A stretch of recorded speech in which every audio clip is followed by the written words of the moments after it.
Hello friends, आज के इस लेक्चर में हम देखने वाले हैं भारत के राष्ट्रीय उद्यानों को, नेशनल पार्क को।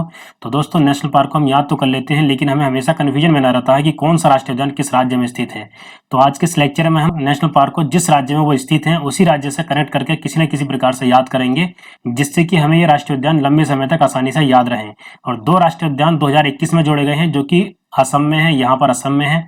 तो असम में पहले से ही 5 राष्ट्रीय उद्यान थे, 2021 में जोड़ दिए गए हैं। तो अब हो गए हैं 7। ठीक है, असम के राष्ट्रीय उद्यानों की संख्या अब 7 हो गई है। इन सभी को हम देखेंगे अभी। चलिए स्टार्ट करते हैं। हम स्टार्ट करते हैं भारत के उत्तर से। तो भारत के सबसे उत्तर में यहाँ पर ये है लद्दाख स्थित। ये लद्दाख है। देखिए, पहले जम्मू कश्मीर एक राज्य था, अब ये 2 अलग अलग केंद्र शासित प्रदेशों में बांट दिया गया है। यहाँ पर नीचे है ये जम्मू कश्मीर और यहाँ पर ये ऊपर है लद्दाख। तो लद्दाख में हेमिस हाई राष्ट्रीय उद्यान आ गया है। इसको हम याद कैसे करेंगे? हेमिस हाई, देखिए इसमें इस वर्ड को पकड़िए, हाई। हाई मतलब ऊंचा, मतलब भारत के मैप में सबसे ऊपर कौन है? केंद्र शासित प्रदेश लद्दाख। ठीक है, तो ये लद्दाख में स्थित है हेमिस हाई। और इस हाई से आपको ये भी याद रहेगा कि ये सबसे ऊपर है तो सबसे बड़ा राष्ट्रीय उद्यान है। हेमिस हाई पूरे भारत का सबसे बड़ा राष्ट्रीय उद्यान है। ये भारत के सबसे उत्तर में है और भारत के सबसे दक्षिण में सबसे छोटा राष्ट्रीय उद्यान है, जो कि अंडमान निकोबार द्वीप समूह पर है। उसके बारे में भी आपको बताऊंगा। तो सबसे बड़ा और सबसे छोटा राष्ट्रीय उद्यान याद करना कितना आसान है। भारत के सबसे ऊपर सबसे बड़ा राष्ट्रीय उद्यान और सबसे नीचे अंडमान निकोबार द्वीप समूह पर सबसे छोटा, जिसका नाम है साउथ बटन द्वीप। अब देखते हैं, देखिए हम यहाँ पर जम्मू कश्मीर के राष्ट्रीय उद्यानों को, जम्मू कश्मीर के राष्ट्रीय उद्यानों को। तो जम्मू कश्मीर में ये 3 प्रमुख राष्ट्रीय उद्यान हैं, किश्तवाड़, दाची गम और सलीम अली। इनको हम याद कैसे करेंगे? तो आपको पता है कि जम्मू कश्मीर को लेकर काफी लड़ाइयां होती रहती हैं, झगड़े होते रहते हैं, मतलब वार होते रहते हैं, युद्ध होते रहते हैं। तो उस वार से ही, युद्ध से ही आपको याद आ जाएगा किश्तवाड़ राष्ट्रीय उद्यान। जम्मू कश्मीर में स्थित है किश्तवाड़ राष्ट्रीय उद्यान। अब देखिए, जहां वार होगा, लड़ाइयां होंगी, वहां गम भी होगा, लोग दुखी होंगे, गम में होंगे। तो दाची गम राष्ट्रीय उद्यान आपको गम से याद रहेगा, दाची गम राष्ट्रीय उद्यान। तो दाची गम राष्ट्रीय उद्यान कश्मीरी स्टैग के लिए प्रसिद्ध है। यहाँ कश्मीरी स्टैग या हंगुल पाए जाते हैं। क्वेश्चन में पूछ सकता है कि कश्मीरी स्टैग निम्नलिखित में से किस राष्ट्रीय उद्यान में पाए जाते हैं? तो ये कहाँ पाए जाते हैं? दाची गम राष्ट्रीय उद्यान में, जो कि जम्मू कश्मीर में स्थित है। और तीसरा है सलीम अली राष्ट्रीय उद्यान। आगे देखते हैं। देखिए हिमाचल, यह है हिमाचल प्रदेश। हिमाचल प्रदेश के राष्ट्रीय उद्यानों को अभी मैं आपको बताऊंगा ट्रिक के साथ, इसको हम बाद में देखेंगे। अब इसके बाद हम आ जाते हैं यहाँ उत्तराखंड में। ये उत्तराखंड में ये प्रमुख राष्ट्रीय उद्यान है जो मैंने यहाँ लिख रखे हैं। भारत का सबसे पहला राष्ट्रीय उद्यान जिम कॉर्बेट नेशनल पार्क यही उत्तराखंड में स्थित है। 1936 में हेली नेशनल पार्क के रूप में इसकी स्थापना हुई थी और ये भारत का सबसे पहला राष्ट्रीय उद्यान है। और इसी जिम कॉर्बेट नेशनल पार्क से 1973 में प्रोजेक्ट टाइगर की शुरुआत की गई। ये भी आपको याद रखना है। इसी राष्ट्रीय उद्यान मतलब जिम कॉर्बेट नेशनल पार्क से 1973 में प्रोजेक्ट टाइगर की शुरुआत हुई। इसके अलावा देखिए, उत्तराखंड की सबसे ऊंची चोटी कौन सी है? नंदा देवी। तो इस नंदा देवी के नाम से एक राष्ट्रीय उद्यान है, नंदा देवी राष्ट्रीय उद्यान। इसके अलावा देखिए, उत्तराखंड में गंगा नदी कहाँ से निकलती है? गंगोत्री से। तो गंगोत्री के नाम से राष्ट्रीय उद्यान है, गंगोत्री राष्ट्रीय उद्यान। और फूलों की घाटी कहाँ पर है? उत्तराखंड में, सभी को पता होगा, तो इसके नाम से भी ये राष्ट्रीय उद्यान है। राजा जी नेशनल पार्क यहीं पर है उत्तराखंड में, राजगोपालाचारी जी के नाम से ये राष्ट्रीय उद्यान है। राजगोपालाचारी जी कौन थे? स्वतंत्र भारत के पहले और अंतिम गवर्नर जनरल थे और उन्हीं का ये उपनाम था राजा जी। इनके नाम से रखा गया राजा जी नेशनल पार्क। अब इसके बाद ये एक और है गोविंद पशु विहार, ये भी उत्तराखंड में है। तो ये उत्तराखंड के प्रमुख राष्ट्रीय उद्यान है, Jim Corbett National Park, Nanda Devi, Gangotri, फूलों की घाटी, राजा जी और गोविंद पशु विहार। अब आ जाते हैं हम यूपी में, उत्तर प्रदेश में। उत्तर प्रदेश में ये एक राष्ट्रीय उद्यान है, दुधवा राष्ट्रीय उद्यान। इसको हम कैसे याद रखेंगे? देखिए, पूरे भारत में सबसे ज्यादा दूध का उत्पादन उत्तर प्रदेश में होता है, तो इस प्रकार से भी आपको ये याद रहेगा, दुधवा राष्ट्रीय उद्यान। एक ही राष्ट्रीय उद्यान है उत्तर प्रदेश में, दुधवा राष्ट्रीय उद्यान। इसके बाद देखिए, यहाँ पर आ जाते हैं हम, ये है बिहार। तो बिहार में भी एक राष्ट्रीय उद्यान है जिसका नाम है वाल्मीकि। यहाँ पर आप देख सकते हैं, यह है वाल्मीकि राष्ट्रीय उद्यान। अब इसके नीचे यहाँ पर आ जाते हैं झारखंड में। झारखंड में एक राष्ट्रीय उद्यान है जिसका नाम आपको याद रखना है, बेतला राष्ट्रीय उद्यान, बेतला। ठीक है, यह है झारखंड में राष्ट्रीय उद्यान, बेतला राष्ट्रीय उद्यान। कितना आसान है इनको याद रखना। अब हम आ जाते हैं पश्चिम बंगाल। यह है पश्चिम बंगाल। तो पश्चिम बंगाल में देखिए, आपको पता है कि यहाँ पर इस क्षेत्र में सुंदरबन है, तो उसी के नाम से सुंदरबन राष्ट्रीय उद्यान है एक यहाँ पर। और पश्चिम बंगाल में इसके अलावा एक राष्ट्रीय उद्यान और है जिसका नाम है जलदापारा, जलदापारा। तो ये पश्चिम बंगाल में 2 राष्ट्रीय उद्यान है जो आपको याद रखने हैं, सुंदरबन और जल्दापारा। आसानी से आपको याद रहेगा। सुंदरबन पूरे भारत में कहाँ पर है? पश्चिम बंगाल में। तो उसी के नाम से सुंदरबन राष्ट्रीय उद्यान यहाँ पर है। अब देखिए यहाँ पर ये है सिक्किम, तो सिक्किम में एक राष्ट्रीय उद्यान है जिसका नाम है कंचनजंगा। तो ये हमको कैसे याद रहेगा, क्योंकि देखिए यहाँ की सबसे ऊंची चोटी है, पूरे भारत की सबसे ऊंची चोटी है K2 जो कि यहाँ पर है, ठीक है, लद्दाख में जाकर यहाँ पर है K2 या गॉडविन ऑस्टिन। दूसरे नंबर की सबसे ऊंची चोटी है भारत की कंचनजंगा जो कि यहाँ पर है सिक्किम में। तो इस कंचनजंगा के नाम से ही यहाँ पर एक राष्ट्रीय उद्यान है कंचनजंगा, ठीक है। अब ये आ गए हैं पूर्वोत्तर राज्य, इनके बारे में अभी हम आगे देखेंगे। पहले हम देख लेते हैं इधर, ये है राजस्थान। तो राजस्थान में ये राष्ट्रीय उद्यान है केवला देवी या घाना राष्ट्रीय उद्यान। उसके बाद देखिए आपको पता होगा कि पूरे भारत में सबसे ज्यादा मरुस्थलीय क्षेत्र कहाँ पर पाया जाता है, राजस्थान में। तो उस मरुस्थलीय के नाम से ही यहाँ पर एक राष्ट्रीय उद्यान है, मरुस्थलीय राष्ट्रीय उद्यान या मरुस्थलीय नेशनल पार्क। अब यहाँ पर देखिए ये है नीचे रणथंभौर। रणथंभौर का आपको सभी को पता होगा कि ये रणथंभौर भूमि कहाँ पर है, राजस्थान में। तो रणथंभौर और सरिस्का राष्ट्रीय उद्यान राजस्थान में है और ये दोनों बाघों के संरक्षण के लिए प्रसिद्ध हैं। ये एग्जाम में क्वेश्चन पूछ लिया जाता है, बाघों के संरक्षण के लिए प्रसिद्ध कौन से राष्ट्रीय उद्यान है, ये दोनों रणथंभौर और सरिस्का, ध्यान रखना है। इसके बाद हम आ जाते हैं गुजरात में। तो गुजरात में है गिर राष्ट्रीय उद्यान, यहाँ पर आप देख सकते हैं गुजरात गिर, इस प्रकार से आपको याद आ जाएगा। गुजरात में गिर राष्ट्रीय उद्यान है और ये गिर राष्ट्रीय उद्यान जो है ये एशियाटिक बब्बर शेर के लिए प्रसिद्ध है, गिर राष्ट्रीय उद्यान। इसके बाद हम आ जाते हैं मध्य प्रदेश में, एमपी में। देखिए एमपी में 12 राष्ट्रीय उद्यान है, 9 नहीं है। एमपी में 12 राष्ट्रीय उद्यान है। पूरे भारत में सबसे ज्यादा राष्ट्रीय उद्यानों की संख्या मध्य प्रदेश में ही है, जिनकी संख्या 12 है। जिनमें की जो इंपोर्टेंट है वो मैंने यहाँ लिख दिए हैं और इनको याद करना बहुत आसान है। कान्हा नेशनल पार्क सभी को पता होगा कि ये मध्य प्रदेश में है। कान्हा नेशनल पार्क बाघ और तेंदुए के लिए प्रसिद्ध है। इसके बाद देखिए मध्य प्रदेश से ही आपको याद आ जाएंगे 2 राष्ट्रीय उद्यान। मध्य प्रदेश में मध्य आता है, मध्य से माधव और बांधवगढ़, ये दोनों याद आ जाएंगे आपको, मध्य माधव बांधवगढ़। तो दूसरा हो गया माधव राष्ट्रीय उद्यान और यहाँ ये तीसरा हो गया माधवगढ़ राष्ट्रीय उद्यान जो कि सफेद बाघों के लिए प्रसिद्ध है। माधवगढ़ राष्ट्रीय उद्यान सफेद बाघों के लिए प्रसिद्ध है, ये याद रखना है आपको। इसके बाद देखिए पूरे भारत में हीरे की खान कहाँ पर है, पन्ना। तो पन्ना ये एक हीरे की खान है, कहाँ पर है, मध्य प्रदेश में, सभी को पता होगा। तो इसके नाम से ही एक राष्ट्रीय उद्यान है यहाँ पर, पन्ना राष्ट्रीय उद्यान। और मध्य प्रदेश में ही सतपुड़ा रेंज भी है, तो सतपुड़ा के नाम से ही हो गया राष्ट्रीय उद्यान सतपुड़ा राष्ट्रीय उद्यान। और पूरे भारत में सबसे ज्यादा वन किस राज्य में पाए जाते हैं, मध्य प्रदेश में। तो वन विहार राष्ट्रीय उद्यान हो गया देखिए मध्य प्रदेश में। अब यहाँ पर देखिए नीचे, यहाँ पर ये इंदिरा गांधी के नाम से राष्ट्रीय उद्यान है, इंदिरा गांधी प्रियदर्शनी पेंच या इंदिरा प्रियदर्शनी पेंच, ठीक है, इसको पेंच के नाम से भी जाना जाता है केवल। तो इंदिरा प्रियदर्शनी पेंच कहाँ पर हो गया, मध्य प्रदेश में। इसके बाद है संजय राष्ट्रीय उद्यान, यहाँ संजय गांधी नहीं है, संजय राष्ट्रीय उद्यान है केवल, ठीक है, यहाँ कंफ्यूजन हो सकता है, संजय है केवल यहाँ राष्ट्रीय उद्यान। इसके नीचे वाले राज्य में, यहाँ महाराष्ट्र में है संजय गांधी राष्ट्रीय उद्यान, यहाँ देख सकते हैं। देखिए यहाँ मध्य प्रदेश में हमने इंदिरा गांधी के नाम से राष्ट्रीय उद्यान देखा, इंदिरा प्रियदर्शनी पेंच, और उनके लड़के हैं संजय गांधी। तो संजय गांधी के नाम से नहीं, केवल संजय के नाम से यहाँ पर हमने राष्ट्रीय उद्यान देखा मध्य प्रदेश में ही। इसके अलावा संजय गांधी के नाम से नीचे है राष्ट्रीय उद्यान, यहाँ आप देख सकते हैं महाराष्ट्र में संजय गांधी के नाम से राष्ट्रीय उद्यान है। और इसके एक राज्य और नीचे पहुंच जाते हैं हम, यहाँ कर्नाटक में।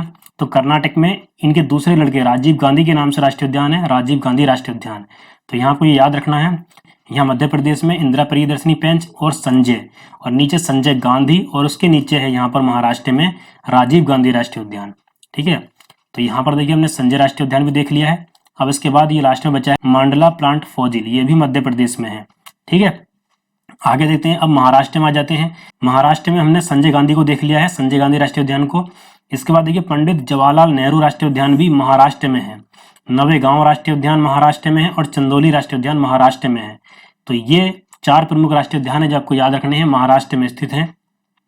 इसके बाद हम आ जाते हैं यहाँ पर गोवा में। देखिए गोवा में ये एक राष्ट्रीय उद्यान आपको याद रखना है जिसका नाम है मोल्लेम राष्ट्रीय उद्यान। मोल्लेम राष्ट्रीय उद्यान कहाँ पर है, गोवा में।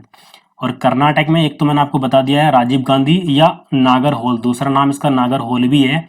दोनों नामों में से आपको कुछ भी देखने को मिल सकता है एग्जाम में, नागरहोल या राजीव गांधी राष्ट्रीय उद्यान कहाँ पर है, यहाँ कर्नाटक में। इसके अलावा बांदीपुर भी कर्नाटक में स्थित है राष्ट्रीय उद्यान। तो नागरहोल या राजीव गांधी और इसके अलावा बांदीपुर ये राष्ट्रीय उद्यान कर्नाटक में स्थित है।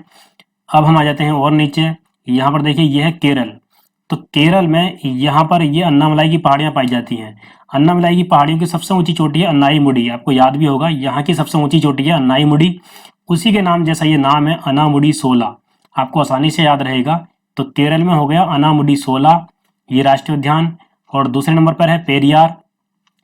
तो केरल में एक पेरियार नाम की नदी है, पेरियार नाम की नदी, इस नदी के नाम से ही पेरियार राष्ट्रीय उद्यान है, आप देख सकते हैं यहाँ पर। और ये पेरियार राष्ट्रीय उद्यान हाथियों के लिए प्रसिद्ध है, ठीक है। अब इसके बाद आ जाते हैं हम नीचे, ये है साइलेंट वैली। तो साइलेंट वैली राष्ट्रीय उद्यान भी कहाँ पर है? केरल में। अब देखिए यहाँ पर ये है तमिलनाडु। तो तमिलनाडु में ये दो राष्ट्रीय उद्यान हैं, मन्नार मेरिन और मुदुमलाई, ठीक है। मन्नार मेरिन तो आपको इसलिए भी याद रहेगा क्योंकि यहाँ पर मन्नार की खाड़ी है नीचे। तो मन्नार मेरिन और मुदुमलाई तमिलनाडु के ये दो प्रमुख राष्ट्रीय उद्यान है जो आपको याद रखने हैं। देखिए ये है आंध्र प्रदेश। तो आंध्र प्रदेश में ये दो प्रमुख राष्ट्रीय उद्यान है जो आपको याद रखने हैं, पापीकोंडा राष्ट्रीय उद्यान और श्री वेंकटेश्वर। पापीकोंडा और श्री वेंकटेश्वर दोनों कहाँ पर है? ये आंध्र प्रदेश में। तो यहाँ आंध्र प्रदेश तक पहुंच गए हम। अगले मैप में देखते हैं। देखिए यहाँ पर ये है छत्तीसगढ़। तो छत्तीसगढ़ में ये इंद्रावती राष्ट्रीय उद्यान है। इसको हम कैसे याद रखेंगे? देखिए यहाँ पर ये जो है गोदावरी नदी इस प्रकार से प्रवाहित होती आती है और यहाँ पर मुहाना बनाती है। तो इस गोदावरी नदी की सहायक नदी है एक, जिसका नाम है इंद्रावती, ठीक है। ये इंद्रावती सहायक नदी है और यहाँ से यहाँ तक ये महाराष्ट्र और छत्तीसगढ़ की प्राकृतिक सीमा भी बनाती है, यहाँ से यहाँ तक ये। तो ये इंद्रावती के नाम से ही एक राष्ट्रीय उद्यान है, इंद्रावती राष्ट्रीय उद्यान। तो आपको ये भी याद रहेगा कि गोदावरी नदी की सहायक नदी इंद्रावती है जो कि यहाँ पर है, ठीक है। और इसी के नाम से है इंद्रावती राष्ट्रीय उद्यान। इंद्रावती नदी पर ही एक जलप्रपात भी है जिसका नाम है चित्रकूट जलप्रपात, वो यहाँ पर है लगभग, ठीक है। चित्रकूट जलप्रपात कहाँ पर है? यहाँ पर इंद्रावती नदी पर। इसके अलावा देखिए एक नदी और है इसकी सहायक नदी, जिसका नाम है बेनगंगा, जो कि यहाँ मध्य प्रदेश से निकलती है और ये इस प्रकार से प्रवाहित होती हुई यहाँ से यहाँ तक, लगभग यहाँ से यहाँ तक ये तेलंगाना और महाराष्ट्र की प्राकृतिक सीमा बनाती है, जिसका नाम है बेनगंगा। मैं लिख देता हूँ बेनगंगा, ठीक है। ये भी आपको याद रखना है, बेनगंगा गोदावरी की सहायक नदी है। उसके बाद इंद्रावती यहाँ पर गोदावरी की सहायक नदी है। इसी पर इंद्रावती के नाम से एक राष्ट्रीय उद्यान बनाया गया है, इंद्रावती राष्ट्रीय उद्यान। अब हम आ जाते हैं यहाँ पर ओडिशा में। ओडिशा में ये दो राष्ट्रीय उद्यान है, भीतरकनिका और सिमिलीपाल। भीतरकनिका और सिमिलीपाल आपको याद रखना है, ये कहाँ पर है? ओडिशा में। इसके अलावा हमने पश्चिम बंगाल के राष्ट्रीय उद्यानों को देख लिया था। यहाँ पर बेतला था, झारखंड में बेतला।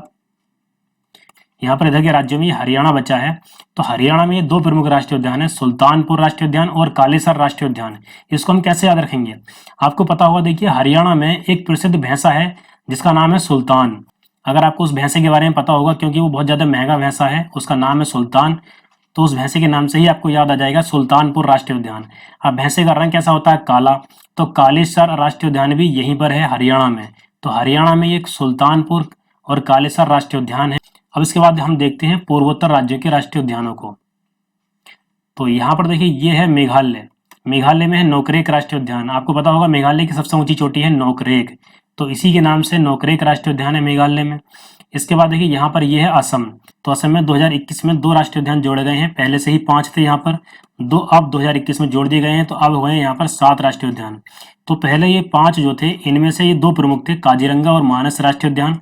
यहाँ पर काजीरंगा में एक सींग वाला गैंडा के लिए प्रसिद्ध है काजीरंगा, और मानस जंगली भैंसे के लिए प्रसिद्ध है, ठीक है। मानस जंगली भैंसे के लिए प्रसिद्ध है और काजीरंगा एक सींग वाले गैंडे के लिए प्रसिद्ध है।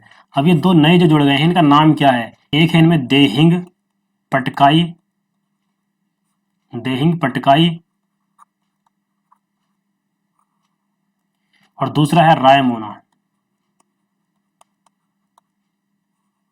ये दो राष्ट्रीय उद्यान 2021 में जोड़े गए हैं, ये ध्यान रखना है आपको। तो अब हुए यहाँ पर असम में 7 राष्ट्रीय उद्यान। पहले राष्ट्रीय उद्यानों में काजीरंगा और मानस प्रमुख हैं, क्योंकि काजीरंगा एक सींग वाले गैंडे के लिए प्रसिद्ध है और मानस जंगली भैंसे के लिए प्रसिद्ध है। अब हम आ जाते हैं अरुणाचल प्रदेश में। यहाँ पर अरुणाचल प्रदेश में आ जाते हैं, तो यहाँ पर ये नामदफा राष्ट्रीय उद्यान है। आपको पता होगा यहाँ पर यांग याप दर्रा है और यहाँ पर लगभग दीफू दर्रा है, दीफू, ठीक है, दीफू दर्रा है। तो अगर आपको पता होगा कि यहीं पर दीफू दर्रा भी है, तो उस दीफू से आपको दफा याद आ जाएगा, नाम दफा राष्ट्रीय उद्यान, ठीक है। यहाँ यांग याप दर्रा है, यांग याप, यहाँ पर दीफू, और यहीं इसी राज्य में नाम दफा राष्ट्रीय उद्यान है, ठीक है। अब हम आ जाते हैं नीचे। यहाँ पर आप देख सकते हैं ये नागालैंड है। तो नागालैंड में एक राष्ट्रीय उद्यान है जिसका नाम है इंटानकी, इंटानकी, ठीक है, इंटानकी राष्ट्रीय उद्यान है। और इसके बाद यहाँ पर हम देखते हैं ये है मणिपुर। तो मणिपुर में एक झील है जिसका नाम है लोकटक, लोकटक। कहाँ पर है ये? मणिपुर में। इसको तैरती हुई झील कहते हैं। तैरती हुई झील के रूप में पूरे विश्व में प्रसिद्ध है लोकटक झील। और इसी झील के अंदर है केवुल लामजाओ राष्ट्रीय उद्यान। ठीक है, केवुल लामजाओ राष्ट्रीय उद्यान कहाँ पर है? लोकटक झील में, मणिपुर में। तो ये विश्व का एकमात्र तैरता हुआ राष्ट्रीय उद्यान है। ठीक है, पूरे विश्व में प्रसिद्ध है ये तैरते हुए राष्ट्रीय उद्यान के रूप में। तो यहाँ पर ये अंडमान निकोबार द्वीप समूह के राष्ट्रीय उद्यान है जो हमको याद रखने हैं और बहुत ही आसान है इनको याद रखना। देखिए, उत्तरी बटन द्वीप, मध्य बटन द्वीप, साउथ बटन द्वीप। तो उत्तरी, मध्य और साउथ तो यही हो गए, जिनमें कि ये साउथ बटन द्वीप जो है ये पूरे भारत का सबसे छोटा राष्ट्रीय उद्यान है। सबसे साउथ में साउथ बटन द्वीप सबसे छोटा राष्ट्रीय उद्यान है, और सबसे उत्तर में जो कि जिसका नाम था हेमिस हाई राष्ट्रीय उद्यान, वो सबसे बड़ा राष्ट्रीय उद्यान था। और इसके अलावा यहाँ पर बचा देखिए ये सैडल पीक राष्ट्रीय उद्यान। अंडमान निकोबार द्वीप समूह की सबसे ऊंची चोटी है सैडल पीक, तो इसी के नाम से यहाँ पर अंडमान निकोबार द्वीप समूह पर सैडल पीक के नाम से राष्ट्रीय उद्यान है। अब हम आ जाते हैं यहाँ पर, देखिए मन्नार की खाड़ी तमिलनाडु में और मेरीन मतलब कच्छ की खाड़ी गुजरात में। ये दो सागरीय राष्ट्रीय उद्यान हैं भारत में। कौन कौन से? मन्नार की खाड़ी और मेरीन मतलब कच्छ की खाड़ी। आगे देखते हैं, हिमाचल प्रदेश के राष्ट्रीय उद्यानों को हमने नहीं देखा था, तो वहाँ के हिमाचल प्रदेश के राष्ट्रीय उद्यानों को याद करने के लिए एक ट्रिक है जिसका नाम है इनखिरपिनसिम। ये याद रखना है आपको, इनखिरपिनसिम। इसी से सारे नाम आपको याद हो जाएंगे, इनखिरपिनसिम से। इन से यहाँ पर हो जाएगा इंदर किला, खीर से खीर गंगा, पिन से पिन घाटी, सिम से सिम बालवारा। ठीक है, यहाँ पर हम देख लेते हैं इनके नाम। और बृहद हिमालय तो देखिए यहाँ पर है ही, बृहद हिमालय राष्ट्रीय उद्यान। इसके बाद देखिए इनसे हमने इंदर किला, खीर से खीर गंगा, पिन से पिन घाटी और सिम से सिम बालवारा, ये राष्ट्रीय उद्यान देखे। नागालैंड में इंटान की मैंने आपको बता दिया था। पश्चिम बंगाल में सुंदरवन और जल्दापारा भी मैंने आपको बता दिया था। अब लगा लेते हैं हम एक छोटा सा टेस्ट, जिसमें कि पहला क्वेश्चन है, भारत में स्थापित पहला राष्ट्रीय उद्यान कौन सा है? तो पहला कौन सा था? Gym Corbett National park. आप देख सकते हैं यहाँ पर ये है जिम कॉर्बेट नेशनल पार्क, जिसको हेली नेशनल पार्क के रूप में भी जाना जाता है, और यहीं से 1973 में प्रोजेक्ट टाइगर की शुरुआत हुई। दूसरा क्वेश्चन है, राजीव गांधी नेशनल पार्क स्थित है? तो राजीव गांधी देखिए मध्य प्रदेश में हमने देखा था संजय, महाराष्ट्र में संजय गांधी, और नीचे कर्नाटक में देखा था हमने राजीव गांधी राष्ट्रीय उद्यान। आगे देखते हैं तीसरा क्वेश्चन, बेतला पार्क कहाँ पर है? ये बेतला नेशनल पार्क कहाँ पर है? ये झारखंड में है। चौथा क्वेश्चन है, एशियाटिक बब्बर शेर का निवास कहाँ है? तो एशियाटिक बब्बर शेर के लिए कौन सा राष्ट्रीय उद्यान प्रसिद्ध है? यह है गिर राष्ट्रीय उद्यान गुजरात में। गुजरात का गिर राष्ट्रीय उद्यान एशियाटिक बब्बर शेर के लिए प्रसिद्ध है। अगला क्वेश्चन है क्वेश्चन नंबर 5, निम्नलिखित में से किस एक में राष्ट्रीय उद्यानों की संख्या अधिकतम है? तो सबसे ज्यादा मध्य प्रदेश में है, लेकिन इसमें मध्य प्रदेश ऑप्शन में है नहीं। तो दूसरे नंबर पर आता है अंडमान निकोबार द्वीप समूह, यहाँ पर राष्ट्रीय उद्यानों की संख्या है 9, तो ऑप्शन ए इसका राइट आंसर है। आगे देखते हैं क्वेश्चन नंबर 6, निम्नलिखित में से कौन सही सम्मिलित नहीं है? जो सम्मिलित नहीं है सही, वो हमको बताना है। बांदीपुर कर्नाटक में है, सही है। राजा जी उत्तराखंड में मैंने आपको बताया था, सही है ये भी। सिमलीपाल उड़ीसा में, ये भी सही है। पिनबेली ये कहाँ पर है? देखिए मैंने आपको बताया था इनखिरपिनसिम, तो ये पिनबेली हिमाचल प्रदेश में है, ना कि जम्मू कश्मीर में। तो ऑप्शन डी इसका राइट आंसर हो जाएगा, क्योंकि यही गलत है, जो गलत है वही हमको बताना था। क्वेश्चन नंबर 7 देखते हैं, सरिस्का और रणथंभौर निम्न में से किस जानवर के लिए संरक्षित हैं? तो ये किसके लिए हैं? बाघों के लिए संरक्षित हैं। ऑप्शन सी इसका राइट आंसर है। आगे देखते हैं क्वेश्चन नंबर 8, सलीम अली राष्ट्रीय उद्यान स्थित है? तो ये कहाँ पर है सलीम अली? जम्मू कश्मीर में, ऑप्शन बी जम्मू कश्मीर में। आगे देखते हैं question number 9, Yellowstone national park स्थित है? तो येलोस्टोन नेशनल पार्क कहाँ पर है? ये देखिए अमेरिका में है। पूरे विश्व का सबसे पहला राष्ट्रीय उद्यान था येलोस्टोन नेशनल पार्क। और ये लास्ट क्वेश्चन है हमारा, निम्नलिखित में से कौन सा सागरीय राष्ट्रीय उद्यान है? तो ये सागरीय राष्ट्रीय उद्यान कौन सा है? मन्नार की खाड़ी और कच्छ की खाड़ी, ये दो सागरीय राष्ट्रीय उद्यान है भारत में। तो इसका राइट आंसर हो जाएगा ऑप्शन डी, मन्नार की खाड़ी। और यदि दोस्तों आपने ये चैनल अभी तक सब्सक्राइब नहीं किया है तो चैनल को सब्सक्राइब करके बेल आइकन पर क्लिक कर दीजिए, जिससे कि आने वाली सारी वीडियोस की नोटिफिकेशन आप तक प्राप्त होते रहेंगे। इसके अलावा आप हमारा टेलीग्राम चैनल भी ज्वाइन कर लीजिए, उस पर हम कॉम्पिटिटिव एग्जाम से संबंधित मटेरियल डालते रहते हैं। चलिए मिलते हैं नेक्स्ट वीडियो में। Thank you so much.